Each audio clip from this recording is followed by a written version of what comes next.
Tuhan bersamamu dan bersama rohmu.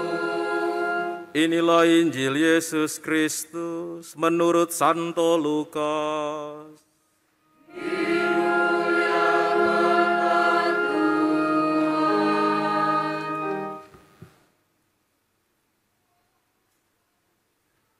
Ketika hampir tiba waktunya diangkat ke surga, Yesus mengarahkan pandangannya untuk pergi ke Yerusalem. Ia mengirim beberapa utusan mendahului dia. Mereka itu pergi, lalu masuk ke suatu desa orang Samaria untuk mempersiapkan segala sesuatu baginya. Tetapi orang-orang Samaria itu tidak mau menerima dia karena perjalanannya menuju Yerusalem. Ketika dua muridnya yaitu Yakobus dan Yohanes melihat hal itu, mereka berkata, "Tuhan, apakah Engkau mau supaya kami menyuruh api turun dari langit untuk membinasakan mereka?" Tetapi Yesus berpaling dan menegur mereka. Lalu mereka pergi ke desa yang lain. Ketika Yesus dan murid-muridnya melanjutkan perjalanan, datanglah seseorang di tengah jalan dan berkata kepada Yesus, "Aku akan mengikuti Engkau kemanapun Engkau pergi." Yesus berkata kepadanya, "Rubah mempunyai liang dan burung mempunyai sarang, tetapi Putra Manusia tidak mempunyai tempat untuk meletakkan kepalanya." Lalu kepada seorang lain Yesus berkata, "Ikutlah aku." Tetapi orang itu berkata, "Tuhan, izinkanlah aku pergi dahulu menguburkan Bapakku."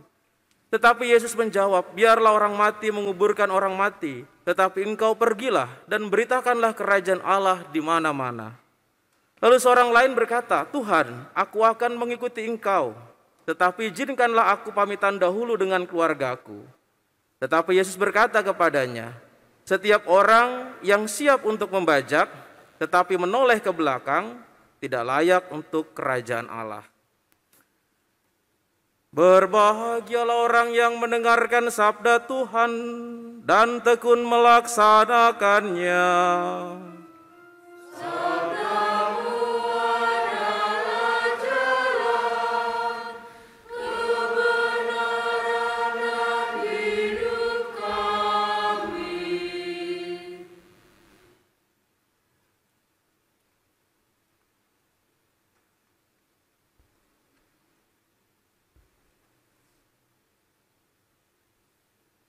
Silahkan duduk. Bapak Ibu saudara-saudari terkasih,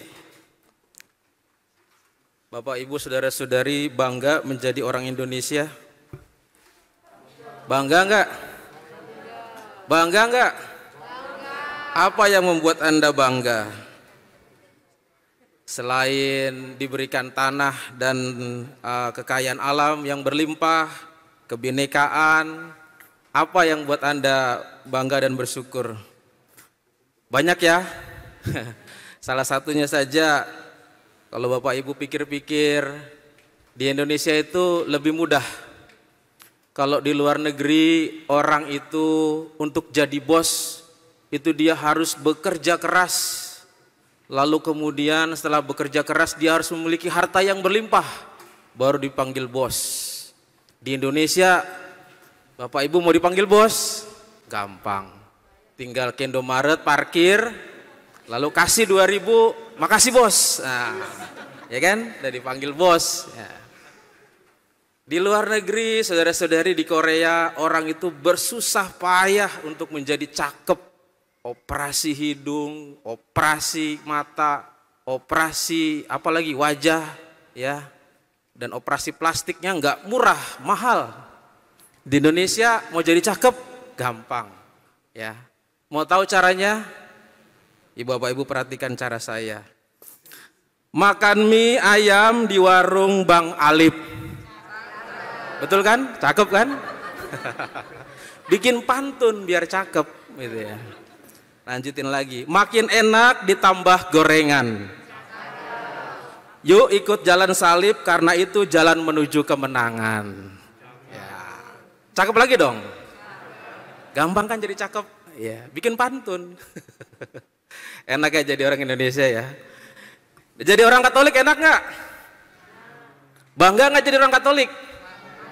Bangga nggak? Apa yang buat saudara-saudari bangga? Apa? Baru dibikinin pantun tadi ya. Saya ulang lagi nih, makan mie ayam di warung Bang Alif. Makin enak ditambah gorengan. Yuk ikut jalan salib, karena itu jalan menuju kemenangan.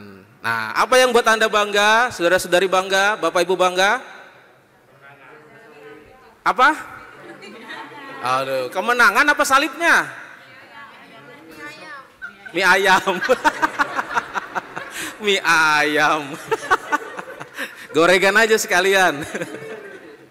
Iya tadi ya, ada salib, ada kemenangan, itu yang bikin kita bangga menjadi orang Katolik ya. Nah, Bapak Ibu saudara-saudari, kita kerap kali kurang sadar ya, kalau kita menjadi orang Katolik itu sebenarnya kita ini orang-orang yang menang. Orang-orang yang dimenangkan sama Tuhan. Dan kadang-kadang kita merasa kurang berharga. Dan merasa rata-rata kita merasa minder. Ada masalah, ada segala macam, seolah-olah semua masalah dan keburukan ada pada kita. Padahal kita setelah dibaptis itu jadi orang yang dimenangkan karena salib itu. Nah, tetapi untuk ke situ prosesnya tidak mudah. Karena apa? Apa yang dijelaskan dalam bacaan hari ini mengajak kita sebenarnya untuk mengikuti jalan salib. Ya, kalau jalan salib itu menuju kemenangan, ya kita harus ikutin jalan itu, dan itu bukan suatu perkara yang mudah. Ya.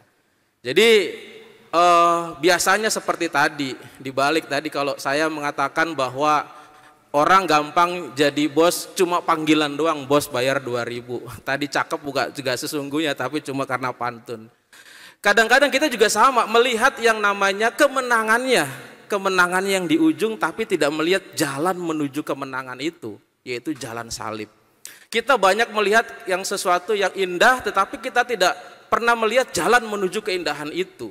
Kalau saudara-saudari pernah pergi kemana, suka hobi naik gunung ke Curug, kan jalan naik gunung kan susah, baru melihat yang namanya matahari terbit, matahari terbenam yang indah.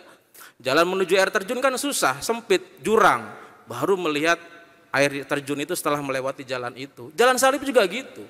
Kemenangan di depan, tapi jangan lupa lihat, ikuti jalannya itu. Nah, apa yang harus kita ikuti hari ini saudara-saudari ya? Jadi bukan sekedar hanya kemenangannya saja yang kita lihat, yang instan, yang mudah, tapi jalannya itu. Dalam bacaan Injil hari ini saudara, kita diajak untuk mengikuti Yesus. Ketika bacaan yang dibacakan tadi dalam Injil ini ada dua bagian besar. Yang pertama adalah Tuhan Yesus mengarahkan pandangannya ke Yerusalem. Itu bukan berarti dari sini dia melihat Yerusalem ada di depannya. Tapi maksudnya mau ditujukan adalah dia meneguhkan hatinya untuk menuju Yerusalem. Di Yerusalem itu ada apa? Yerusalem itu kota yang besar bukan karena ada hal-hal yang luar biasa, tetapi karena di situ adalah tempat terakhir Yesus menjalankan misinya, yaitu dia akan disalib, diserahkan, wafat, dan nanti bangkit. Itu perjalanan misi yang paling utama dan yang paling terakhir, dan itu adalah suatu bentuk cita-cita yang diraihnya sehingga memperoleh kemenangan. Dan untuk menuju jalan itu, kemenangan itu tidaklah mudah karena harus diserahkan dulu, dipukul, disiksa, baru disalib, wafat dan bangkit kemenangan itu. Nah, Yesus meneguhkan hatinya menuju jalan itu. Ketika orang diajak menuju jalan yang seperti itu, kita tidak cerita para murid di sini, kalau para murid sudah tahu perdebatannya, ada yang mau ikut, ada yang tidak, tetapi pada saat Yesus memasuki desa itu di Samaria, orang menolak dia karena apa? Perjalanannya menuju Yerusalem. Ini simbol sebenarnya karena orang-orang Samaria itu adalah orang-orang yang tidak sepakat dengan Yerusalem sebagai tempat ibadah. Ya, dan mereka punya ibadah sendiri namanya Gunung Gerizim. Tempat Allahnya itu di situ, bukan di Yerusalem. Itu mau disimbolkan sebenarnya oleh penginjil bahwa Yesus menuju Yerusalem, menuju jalan salib, banyak orang yang tidak setuju. Banyak orang yang menentang. Kenapa menuju kemenangan itu perlu jalan salib itu? Perlu jalan yang susah. Itu kan sebenarnya suatu hal yang alamiah tadi. Kalau melihat matahari terbit di atas gunung yang indah, ya orang harus bersusah payah. Tapi banyak orang pengennya instan, ya. Mau dibilang cakep nggak, mau dibilang bos nggak mau jadi bos, kasih uang 2.000 jadi bos gitu ya. Nah, tetapi yang saudara-saudari yang mau kita lihat di sini adalah bagian yang kedua. Bagian yang kedua ini ada orang yang pengen sudah mau ikut, yang sudah mau ikut, yang pengen ikut, tetapi ternyata ada syaratnya yang menjadi persyaratan yang tidak mudah juga. Ketika orang mau ikut, dibilang sama Tuhan, serigala mempunyai liang ya, tapi anak manusia tidak mempunyai tempat untuk berteduh. Macam-macam alasannya. Ada yang sudah mau ikut lagi, lalu kemudian katanya, Tuhan izinkanlah aku pamitan, ditolak juga. Sebenarnya apa yang di sini dimaksud? Sebenarnya enggak seperti ini, kaku sekali kata-kata ini. Bahkan Nabi Elia pun pamitan dulu dengan keluarganya, memasak dulu. Nah, yang dimaksud di sini oleh penginjil yang ditulis adalah bukan seperti itu. Yang dimaksud adalah bahwa orang itu tidak memiliki kesegeraan.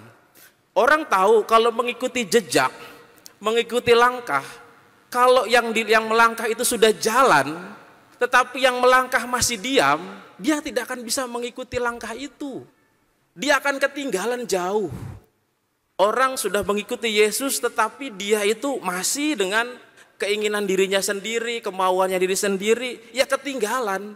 Sabarlah, aku menyelesaikan dulu urusan saya. Ketinggalan sama yang berjalan di depan.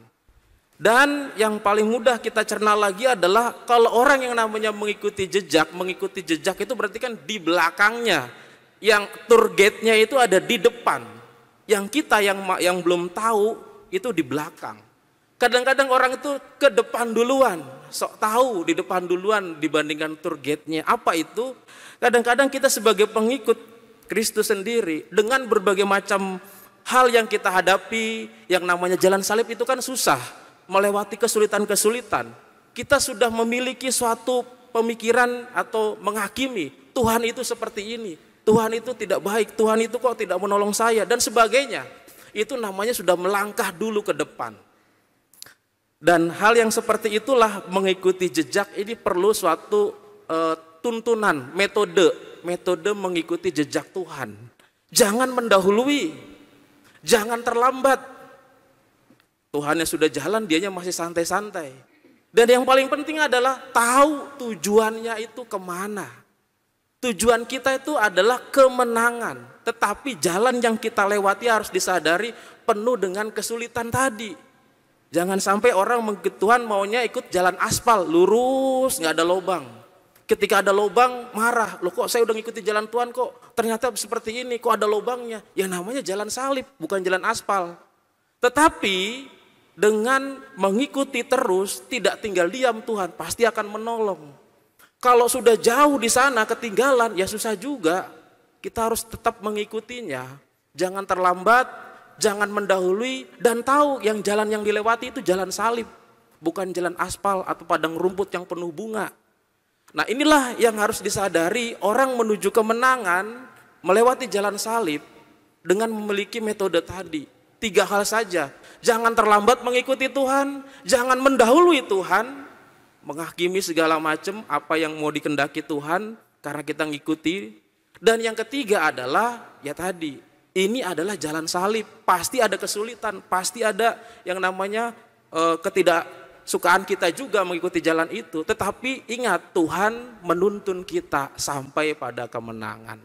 Nah, semoga kita mau bangga menjadi orang Katolik, meraih kemenangan, setia mengikuti jalan Tuhan dengan 3 metode tadi. Jangan terlambat, jangan mendahului, sadar ini adalah jalan salib. Tuhan memberkati kita. Amin.